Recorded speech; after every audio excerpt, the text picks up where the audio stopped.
Hello, this is Watch All About, guys. Hey guys, this is Watch All About with another watch review, and in this review we're looking at one of the new models by D1 Milano.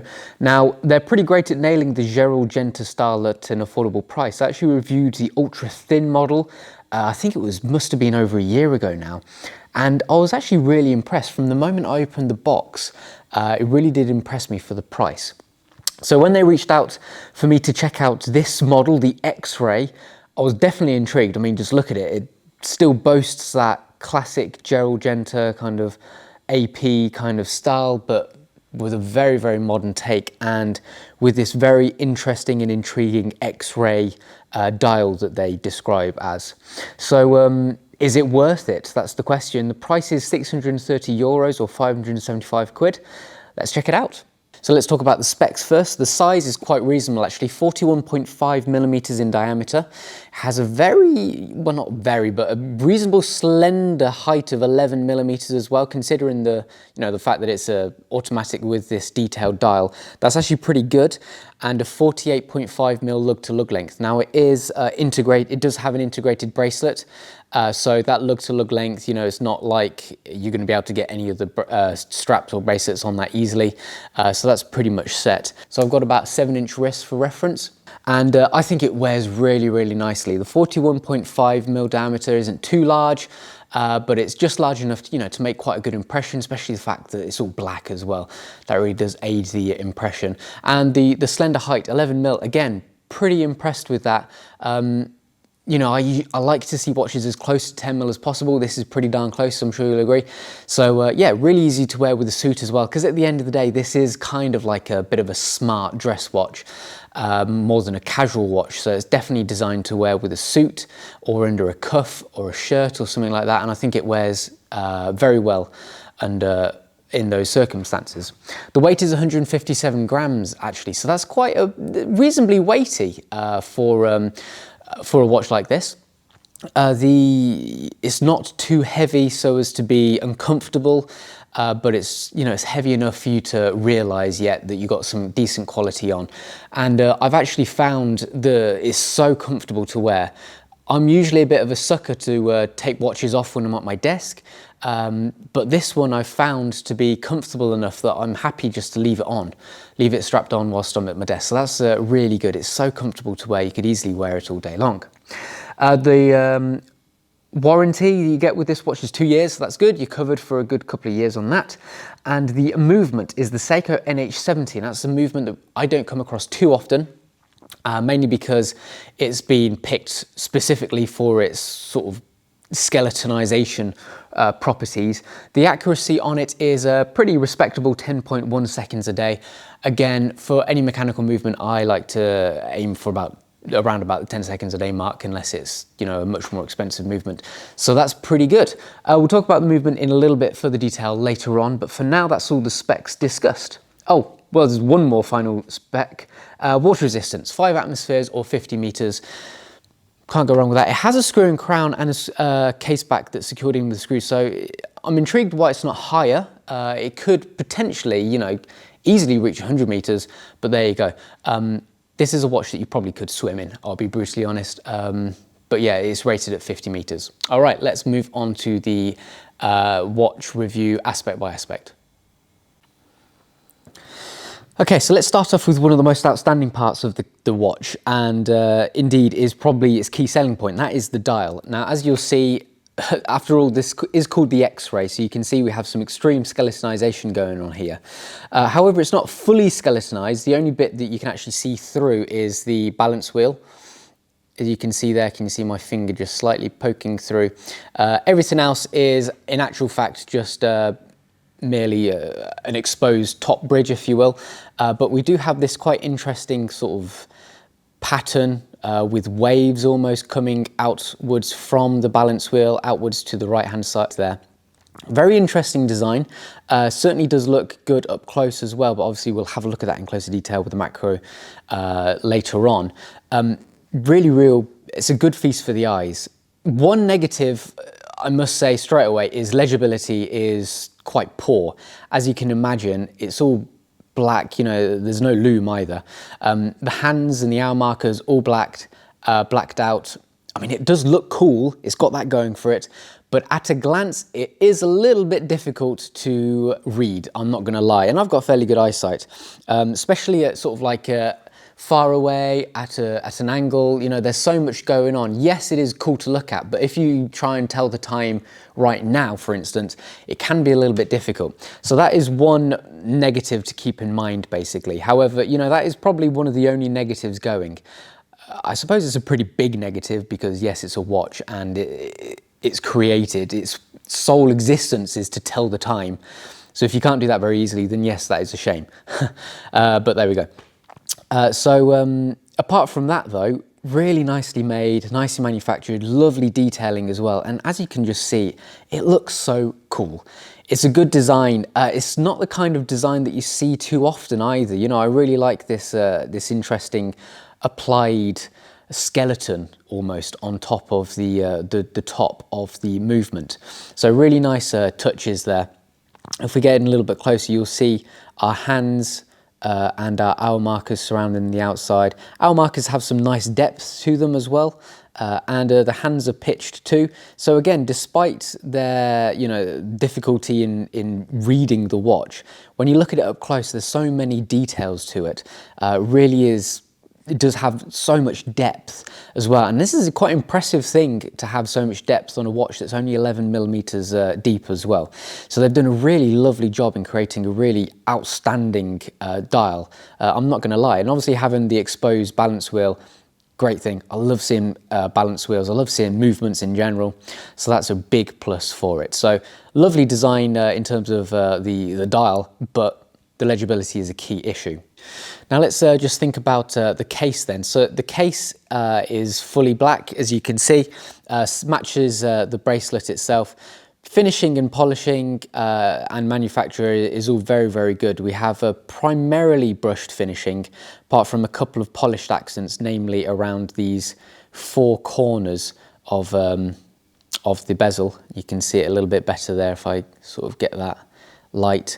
I really like the vertical brushed finish used across the watch.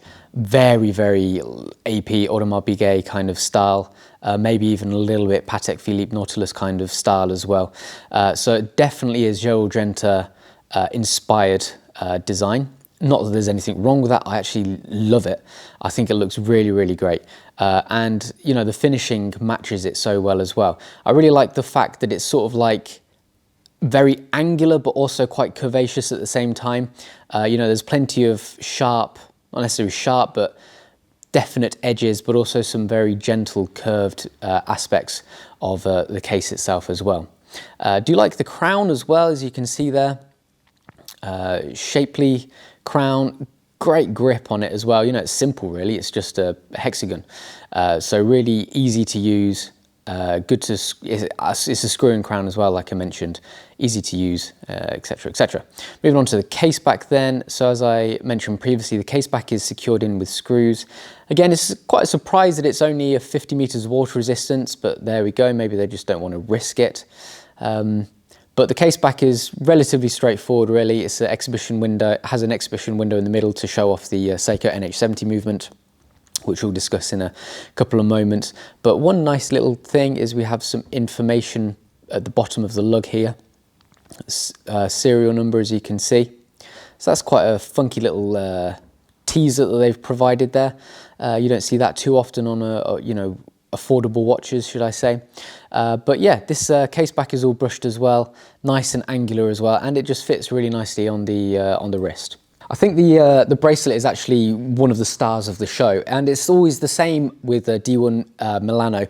I've always been impressed with their bracelets. They are absolutely delicious. Quite thin, so that does help wearability. It's not too thick or not too heavy on the wrist, but it's thick enough for it to be good quality. You know, you don't look at it and feel like, oh, this is such a lame, weak and feeble bracelet. As you can see, you know, the sheer volume of links, the volume of angles involved as well. Every single angle, you get a delightful array of finishes, and you can see each one picks up the light in a different manner. it is a joy to behold, I'm not going to lie. On top of that has this really nice concealed butterfly clasp as well, so we can see the D1 Milano logo very cheekily engraved on that sort of overlaying central point of the bracelet, so of the clasp. So you've got to open it a specific way, because obviously that, you can see, goes over the other side. If I just open it up, you'll be able to see it a bit better. So there's our butterfly clasp. So you have to go the top section, then the bottom section goes on top. Nice and secure as well. It's not double lock-in or anything like that, it just pushes to close, but it is very secure, so I haven't actually found any issues with it popping off or anything like that. But as you can see, just really well finished. Very, very impressive indeed. Every single link just works so nicely together. You know, it's really butterly smooth as well, really easy to mold around your wrist. And as a result, it's just super duper comfortable, and it looks absolutely fantastic. Okay, so that's the bracelet. Let's just move on to the movement. So I've alluded to the movement being the Seiko NH70. So specs include 21.6 thousand beats per hour, so that's 6 ticks per second, but obviously we don't have a running seconds hand, so you can't actually tell if it's low or high beat. 24 joules, it has Côtes de Genève decorated rotor, and an interesting thing about this rotor is D1 Milano have actually engraved their logo on it as well, as you can see there, so that's always a nice touch. I do like to see that on watches, especially more expensive watches, so I'm glad to see that. It has a hacking seconds hand as well, so it's not just like a base Seiko movement, which sometimes I don't have hacking seconds hand, that sometimes I don't have hand winding capabilities. This one does automatic winding and hand winding capabilities, and also a 42-hour power reserve. So that's all the specs. I mentioned the accuracy plus 10.1 seconds a day, which I think is perfectly reasonable for a Seiko movement. So good, solid, dependable movement. It looks fairly good. You know, Seikos like this are a little bit industrial looking, but I think that actually works well in the general ethos and general design of this watch. So I think it's a good choice there. Yeah, I mean, for 630 euros, maybe some people would prefer a better movement, but you know, if you're going skeletonized movements or anything like that, and you want to go up to the next level, and then you're talking Swiss, and Swiss skeletonized movements are super expensive. So I think it's a reasonable choice in a watch costing this much. Okay, let's check it out even closer with the macro lens. So you can see on our sapphire crystal, we have the D1 Milano printed on the underside, so that's quite cool. It almost floats. And if I come a little bit closer, you'll see our hands and our hour markers sort of have a very matte, mottled kind of finish, which is really nice. You know, you don't necessarily expect that at first glance. Cool little bit of design. Then we have this like outer chapter ring as well, which frames the dial nicely. As we continue having a look around, you'll see the top level skeleton plate sitting on top of our movement. And we also have skeleton there as well, as you can see, printed on the underside. And you can see our balance wheel ticking away in the background there. So yeah, good finishing all over. You can see the sort of depth, if I can get it without too much reflection, you see the depth of our hour markers there. Good quality hour markers on there. And moving on to our case then.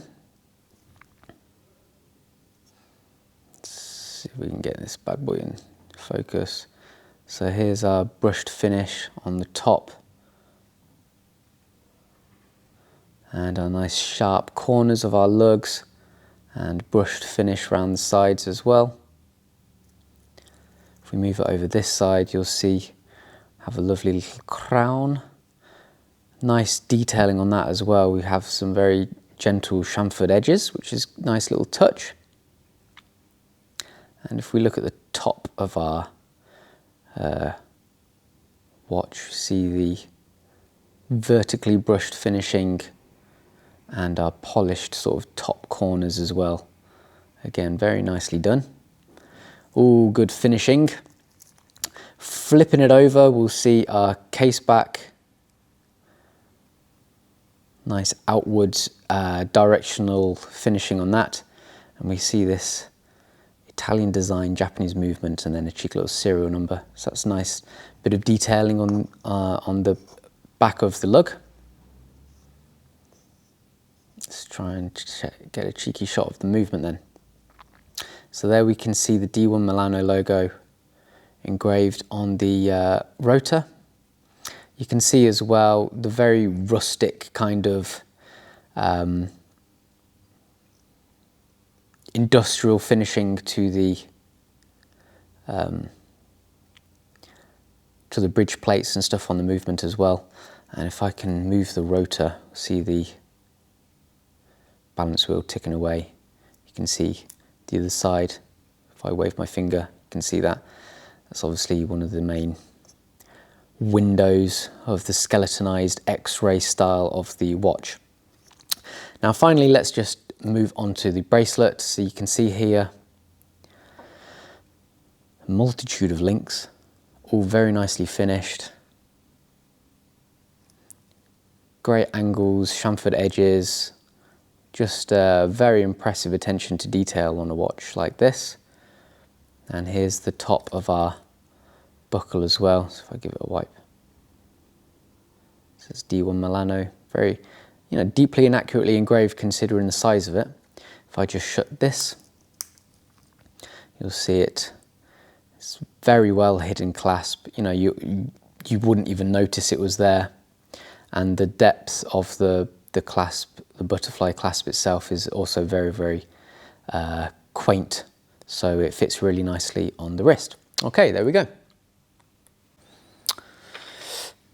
I've run out of coffee, how disappointing. So the D1 Milano X-Ray, what are my general thoughts? Well, I'm sure you'll agree it looks fantastic. The design is brilliant, the design of the dial, the construction of the case, the construction and design of the bracelet, everything is wonderfully done. And I really, really like that about it. It has one major flaw, and that is, of course, the legibility of the watch. Like I mentioned, a watch is designed to be looked at to tell the time, and if it can't do that well, then obviously it fails as its sole purpose. I still think it looks good, and yes, you can read the time, but you just have to concentrate a little bit more than normal to actually read the time. So if you can live with that, then I do solidly recommend this watch. But that is a key thing you need to be aware of. Apart from that though, it is a beautiful watch. It looks great, it's built to a fantastic level, and I think it is genuinely worth the 630 euros price tag. Some people might think, oh, that's a little bit too expensive, but when you consider what you're getting, I think it's a reasonable asking price, and I think if you were to pay that, you wouldn't be disappointed. So yeah, lovely watch, but one key flaw just to be aware of. So that was the D1 Milano X-Ray watch review, and that's what it's all about. Thank you so much for watching, guys. Don't forget to like, subscribe, and also comment your thoughts on the video below. I'll see you next time. Bye-bye.